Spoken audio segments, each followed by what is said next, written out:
Hey, it's Josh. Today I want to cover Rise of Myths Cthulhu, which is a cooperative deck-building roguelike game that's currently funding on Gamefound. When I saw this game, I pretty much instantly backed it because it's right up my alley. It's Slay the Spire meets Arkham Horror the card game, and those are two of my absolute favorites. However, when I dug in deeper and learned about the use of AI art and saw some other risks with the project and just crowdfunding in general, I ended up canceling my pledge, and it was a tough decision for me. And so I wanted to explain my thoughts there and give you my opinions, but also I wanted to give an overview of the game, some pros and cons, and the general stuff that I do here, just for you to make your own mind up. I'm not here to persuade you either way. I just wanted to share my opinion, and I would also love to hear yours. If that sounds interesting, then go ahead and stick around and we'll get into Tabletop Simulator. In this game, each player is going to be controlling a character, which is made up of a deck of cards. And so we usually have the same starting cards in that deck. Throughout the game, as rewards, they're going to have the opportunity to add cards from these common cards and uncommon cards deck to power up their deck and also remove cards from this existing one. Characters also have a class relic, which gives them some additional options, and class item, same thing. It's kind of like some passive abilities. From what I understand, it looks like there are more class items that exist and you pick before starting the game. So that's a way to kind of change it up in between games, even with the same character. Throughout the adventure, we're going to be using this map, which will detail basically what our encounters will be. So each one of these maps has different paths that you can go, and some icons on here. So this is an event. This is combat. There's another icon for a shop, and those are the three things that are on these cards. And so we start from somewhere on the street and go to one of these things. And so this event, we would draw an event card, and usually these are combat with some sort of modifier. And once we complete the combat, we would then cover it up with one of these exploration tokens to mark that we've been through that and the way is clear. And so from here, we can go somewhere else. So we could either go to one of these combat things, or we could try going to a different card. And so we would, if we want to go this way, we would flip this over and connect it some way vertically so that we have a matching color triangle here. This kind of builds out the map. If we ever have to come back through this way, everybody would lose a sanity for crossing over that. And that would be true if there were multiple things. So if later on we had completed this and then we realize we can't connect a blue card here, like we draw one and there's no blue connections and we have to come back somewhere here or something, then we would take a sanity loss for each one of these things we would cross over. I guess in this example, it would just be one, but if we had to go over both of them, that would get rid of two. And so we're going to build out the map in this way. And as we complete objectives or encounters, we'll be covering with these encounter tokens. And that marks our overall progress in the game. Let's take a look at combat. So I'm going to set up for 2 players, so we'll just move that off to the side. On here, let's pretend it is encounter 1. This side of the card tells us how many and what minions or monsters to spawn. So in this case, it's 2 common and 1 minion. And those are just increasing difficulty piles of cards over here. As you can see, it goes common, minion, servant, superior, elite. So on the first encounter, we have 2 commons and a minion. Also over here, it tells us what the reward will be once we defeat them and the encounter is successful, which is just 1 gold for each investigator and 0 P, which is progress points. The gold will be used in shops later on to add or remove cards or refill health or various other things. The progress points are something that you accumulate to eventually have enough progress to face the Great Old One. So I believe you need 9 for that. It's also something used in your next game. It is some sort of meta progression. It's the roguelike portion of this game. Here you can see the shop. On the other side of it, there's this upgrade card, and this is basically a shop that you can spend progress points on the next game to start off a little stronger than you would usually. Your first game, you're probably not going to win because you're simply just not strong enough. Let's set this combat up and I'll explain how combat works. We're going to grab 2 commons and a minion. So there's a few things on this card. Here on the top left, we have their health. That's the total number of health they have. Over here, we have their initiative and also their target. So the initiative is highest number goes to the left, and it just affects the order that they attack. If there's ever a tie like this, you just leave them in the order that you drew them. And so it looks like I just leave these how they came out, but you can see that this one is like the highest health person. They're going to attack them. This is the one that attacked them last. The lowest health person, right? So we have some targeting things going on there. The other portion of this card down here is basically what they're going to do in rounds 1, 2, 3, and then on round 4 we just loop back around and do round 1 again. So it's their attack pattern basically. So you can see this guy's going to do 1 attack and he's going to have 3 defense this round. Defense actually falls off in between rounds. Actually, all tokens, I believe, fall off in between rounds. You can also see that some of them have specific effects that just make them more unique. So this inflicts a bleed, which just does damage at the end of the turn on characters to whom it deals damage, and so on, right? So we have these minions and common enemies up here for us to attack, and we know what they're going to do.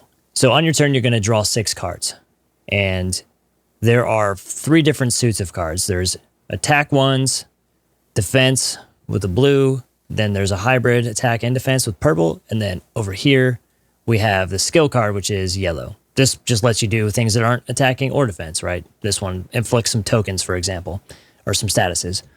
You're not able to play all of these cards because some of them have to be used to pay for other cards. It's a system that we've seen in Marvel Champions or Primal, for example. So the cost of a card is this number here, 2, and that's also the amount of energy that it generates. There may be other ways that you can get energy. There are energy tokens, but in this example, let's say we want to play this melee attack. We could use this 2 to pay for this one, thereby just discarding this and then putting this one into play. There's also some cards that, of course, are 0. That means they can't pay for others, but they also don't cost anything. So yeah, hopefully that gives you a sense for how they play. Of course, each character plays super differently. I'm not sure what all their individual mechanics are, but the overall mechanics are you pay for cards with other cards. We draw 6 each turn. If we don't have any cards left in our draw pile, then we shuffle the discard pile and draw more, just like every other deck builder or most other deck builders. And yeah, we'll continue going through rounds in the combat. As this round marker moves up, eventually, if we get to round 4, it spawns another minion. And then in round 5, we lose sanity.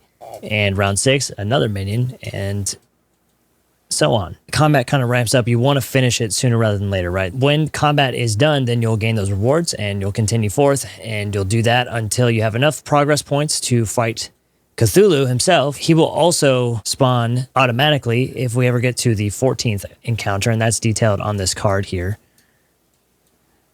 And Cthulhu has his own specific mechanics. You just have to outlast 6 rounds. He puts out these tentacle cards that you can take care of, that if you don't kill him, it adds threat. If the threat ever gets to 6, then you lose the game. Or of course, if anybody ever dies, you lose the game. I should have mentioned that. If anybody ever dies, you lose the game. If you ever lose all of your sanity and there are any enemies left, then you lose the game. If you're able to kill them before the end of the turn where you have 0 sanity, you actually regain a sanity and can continue forward. So that's one way you can avoid death and stay sane. It's just by getting rid of all the monsters. Something else that's cool that's in this game that I'll mention is once you get to 5 or below sanity, you become insane, and that adds some negative modifier that is specific to each class. Like it's defined in the rulebook, actually. Oh, and over here. Hello.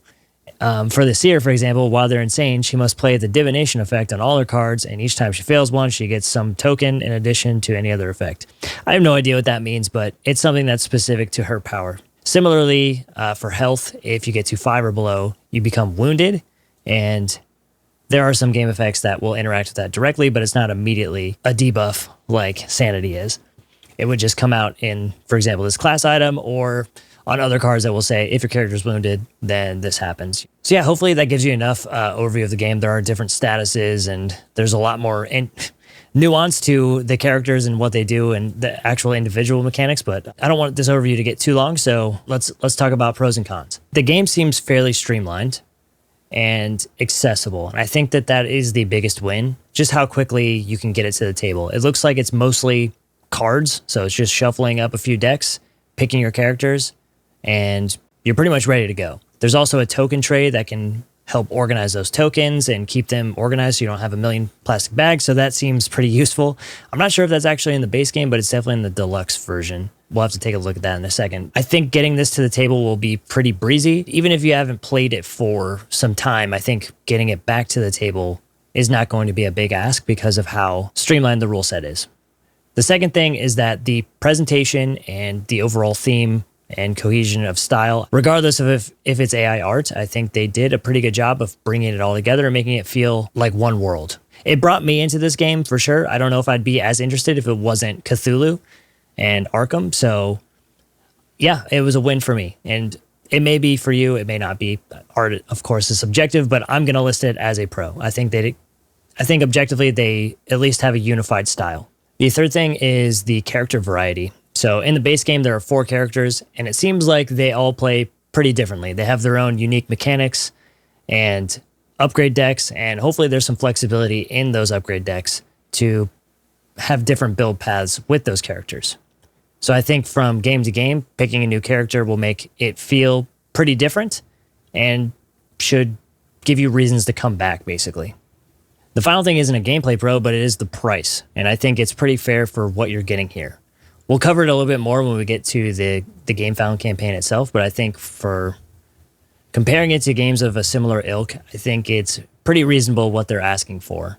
In the cons section, I guess it's more of a hesitation, but for right now, we just have a vertical slice of the game. And so we have Arkham only and Cthulhu. They do have some notes in the rulebook about the other 2 great old ones, but I haven't seen anything about the different locations and the monsters therein. So I guess I'm just unsure at this time that they'll be able to make the different monsters and locations feel varied enough that it feels like I'm playing in Dunwich or Innsmouth versus Arkham, or if it's just going to be similar minions, monsters, effects, just a different coat of paint. This is another small thing, but just in comparing it to Slay the Spire as well, the characters have 65 cards in their upgrade decks, where the characters in Slay the Spire have like 85, I think, in the board game, of course. And so maybe there's less build variety within the actual characters themselves. But of course, there are just more characters in this game if you have the expansion, so there is that. That leads me to my biggest con. And it's probably the one that led to my change of heart. It's the use of AI tools in creating all the artwork for this game. So I appreciate how thorough and detailed Synergic were in terms of peeling back the curtain or pulling back the curtain to reveal what their process was and how they created the artwork for this game. I don't think this was any like nefarious thing at all. It's just a practice that I guess I'm not comfortable normalizing. And so I can't, in good faith, back this game. So for those that didn't see this, on the campaign page, they detailed their process, and I'll just kind of summarize it here to the best of my ability. Basically, they trained their own stable diffusion model, so like their own data set, basically, of images from their previous game and some artwork that was created specifically for this game. I think they mentioned the box art, for example. And they used that data set to then create characters in different poses and all the other artwork for the game. So even if it was fully made up of their own assets, I feel still a little uneasy about the entire practice. To me, it just feels exploitative to the artists in general. It's like basically their talent was distilled and then used in some manufacturing process, and it just doesn't sit right with me.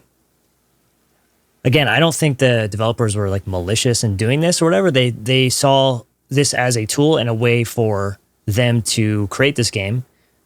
They're a small studio, and ostensibly they have one project under their belt. They probably don't have a lot of money and time to get the next one out the door. And so this was the only way they could do it. And I think they believed in this project, in this game. And like I said, it looks like a good game. It looks like it would be a fun time. I don't know if it would have the staying power of other games in my collection that I keep mentioning, Slay the Spire, Arkham Horror. I don't know if it's going to reach those heights, but I think it is a good game. It's probably one that is worth backing. However, I just can't do it myself because of, how I feel about the use of AI art in general. I think I just have to stick with my gut here. I guess no matter how reasonable it was that they made this move and this business decision, I still don't think I want this practice to be normalized, and so I need to sit this one out. Moving beyond the artwork, though, there are the usual crowdfunding risks, of course. These kind of permeate every project, right? There's nothing guaranteed in crowdfunding, and I suppose the recent tariffs on all Chinese imports only made that more unpredictable. So I think we should be more careful in terms of what we back. I think I'm still going to be backing games for the foreseeable future because I like games and I want to support the ones that I believe in. And I think if there's any sort of uncertainty or doubt that you have in a game, maybe it's worth exercising a little bit more restraint and just holding off on things until we have a better picture of what the future holds. I suppose it's just the safest move. And so it was just another reason, I guess, for me to cancel here. But there still will be games I back, like I said. All right, with that, let's go take a look at the add-ons and pledge levels, and then I'll give you my final thoughts. Let's start at the base pledge here.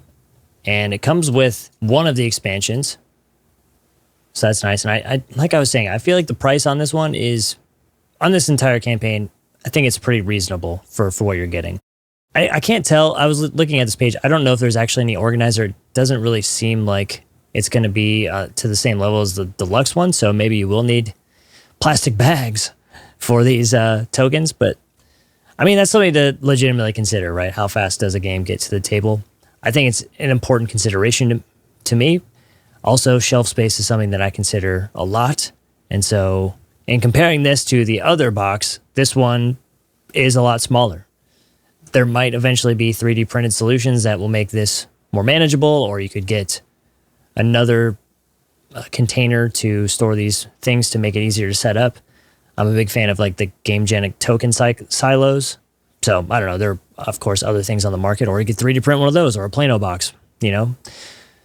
So there are options out there, of course, to, I guess, account for this. It's mostly cards in this box, and just getting a way to store the tokens would be nice.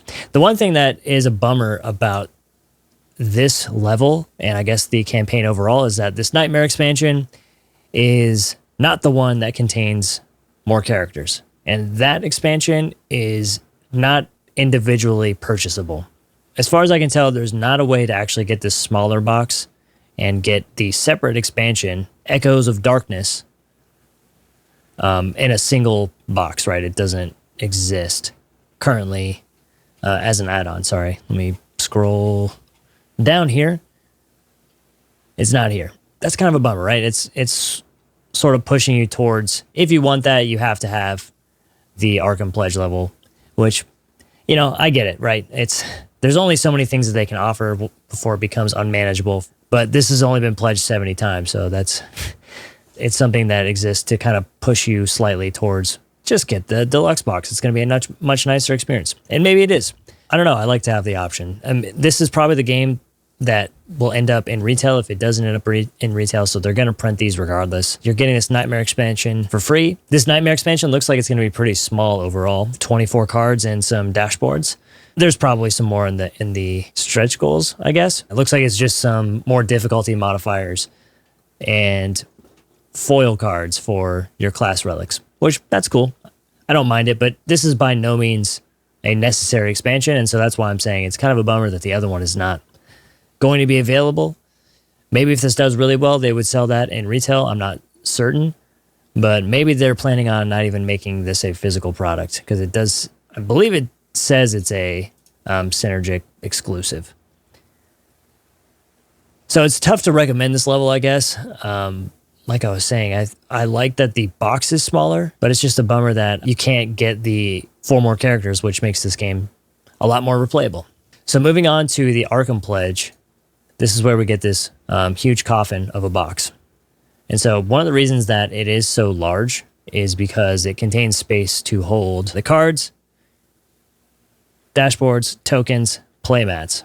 This is another case where it's sort of a soft push for you to buy the neoprene mats and the metal coins, because otherwise you're gonna have missing stuff in your box, and it's the very top of the box as well. So you have to take it out every time, which is just, yeah, it's just a bummer, I guess. You know, again, I don't think it's anything like malicious or nefarious, but it just is what it is. I just personally don't want this enormous box. While it's nice, I'm just not a fan of big boxes. That's what I've learned over the years. It just usually makes the game more inaccessible, more difficult to store, and more of a chore just to get out, right? Like it's more of a mental thing to be like, oh God, I have to get that huge box, which I store somewhere else that's not in my Calyx shelf. Maybe it's on top. Maybe you have a separate room like I do where these things get stored. It's just heavier and more bulky and more awkward. So I'm not a huge fan of the big box in this case, but it's the only way to get the extra characters. And so you're kind of pushed into it. The good news is that it's $89, which, like I said, I feel is a very reasonable price for this. As long as you can handle there being empty spots or you don't mind adding on the neoprene mats and metal coins, adding these two things will still be less than the price of the all-in. The all-in is something that I would probably recommend against. My feeling is that they added in a few things into this just to either kind of up the value of it or to kind of capitalize on people who just go all in by default. I think these are pretty goofy. I don't know if you want Cthulhu socks, but I certainly don't need them. And if I did, I'd probably look for nicer ones. So I don't know. These are just absolutely goofy to me. And then they put this other game in here that, in my experience, you probably won't play. That's my opinion. I think this thing will sit on your shelf and you'll never play it. And you're never going to get rid of it. I don't think anybody's going to be searching for this. This is like akin to bloatware. Like when you used to install Microsoft Internet Explorer and it came with a toolbar and all this other stuff. Like, I don't know. This is just put in here to up the cost and up the value, right? So they can go, boom, it's $100 off. That's my feeling anyways. The sleeves, there are like, I think it said like 900 cards. So $40 for that seems sort of reasonable. Like I have a very specific kind of sleeve that I like, the Gamegenic matte ones. And so I don't know, maybe I'm just picky, but I've always just found getting your own sleeves is usually the best route. Yeah, I would probably just get your own sleeves, and that way if, you run out of them, you can buy more. And you might have a particular one you're a fan of. So yeah, for me, this is just a bad deal. I wouldn't go this route. I would probably recommend getting the Arkham Pledge if you're going to back this thing, and then consider whether or not you want to add on the neoprene mats and the metal coins. So it's up to you whether or not you want them. And then finally, this is what the shipping looks like currently.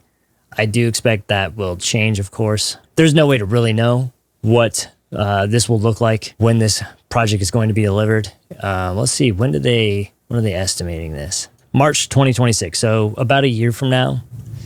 Anything could happen, who knows? But just be prepared that, the prices might not look the way they do on this shipping column. And of course, that's nobody here's fault. So yeah, you just have to back with that in mind. I think the use of AI tools in general, it's just such a new thing that I don't think we've all collectively as a society kind of decided on whether or not it's moral, I suppose. But I feel uneasy about it. And so I think it's better to err on the side of caution when you're feeling that way. It just feels like it's a line I don't want to cross and not something that I want to normalize. The game looks great to me, and like I said, it was tough for me to not back it. Even right now, I'm like, man, I really want to play that game. It looks fun. But to me, it's as if the developers, in perfect Cthulhu mythos fashion, took a cursed relic and used it to create this game. It gave them what they wanted, but I think it came at a cost. And so I guess that's the crux of the issue for me. It's a game that's probably worth playing, and it's probably pretty good. But I don't think it's a project I can support. So yeah, I'm not here to attack the developers or do anything. I feel like they operated in a way that it makes sense. And I don't think it was malicious or nefarious in any way. Like I've said, it's just not a practice I can support. But I'd love to know how you feel about this kind of tech being used, and where you stand on it, and whether or not you're backing this game, whether it looks fun. I'd just love to know your thoughts. I wanted to make this video because I'm struggling with this, and I think others are probably too. So yeah, I would love to hear your opinions. Please leave them down below, and thanks for watching.